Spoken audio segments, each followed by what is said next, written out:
ഇന്നുണ്ടായൊരു അപകടത്തിലേക്ക്. കോട്ടയം കിടങ്ങൂരിൽ പള്ളി പരിസരത്ത് കാർ ഇടിച്ചു കയറിയ അപകടം. കിടങ്ങൂർ സെയിന്റ് മേരീസ് പള്ളിയിൽ സംസ്കാര ചടങ്ങ് നടക്കുന്നതിനിടെയാണ് അപകടമുണ്ടായത്. 3 പേർക്ക് പരുക്കേറ്റു.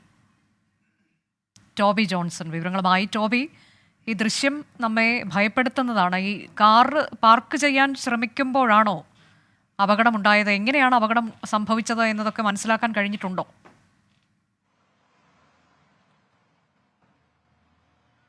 അനുജ, തീർച്ചയായിട്ടും വളരെ ഞെട്ടലോട് കൂടിയാണ് നമുക്ക് ആ ദൃശ്യങ്ങൾ കാണാൻ സാധിക്കുകയുള്ളൂ.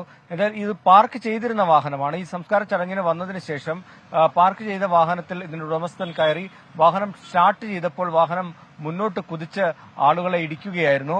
ഓട്ടോമാറ്റിക് വാഹനമാണ്, അതുകൊണ്ട് തന്നെ ഇത് ഡ്രൈവ് മോഡിൽ കടന്നതുകൊണ്ട് തന്നെ കീ ഓൺ ആക്കിയപ്പോൾ വാഹനം കുതിച്ചു ചാടുകയായിരുന്നു എന്നുള്ള ഒരു വിവരമാണ് പോലീസ് നമ്മളോട് പങ്കുവെക്കുന്നത്. ആ ദൃശ്യങ്ങളിൽ കാണുന്നത് പോലെ ആദ്യമേ ഒരു പെൺകുട്ടി ആ വാഹനത്തിന് മുന്നിലൂടെ നടന്നു പോകുന്നുണ്ട്. അതിനുശേഷമാണ് വാഹനം കുതിച്ചു വരികയും ഈ 2 സ്ത്രീകളെ ഇടിക്കുകയും അതിനുശേഷം തൊട്ട് പിന്നാലെ തന്നെ ഒരു പുരുഷനെയും കൂടി ഇടിക്കുന്നത്. ആ ഒരു തിട്ടയുണ്ടായിരുന്നത് കൊണ്ടാണ് വാഹനം അവിടെ ഇടിച്ചു നിൽക്കുന്നത്.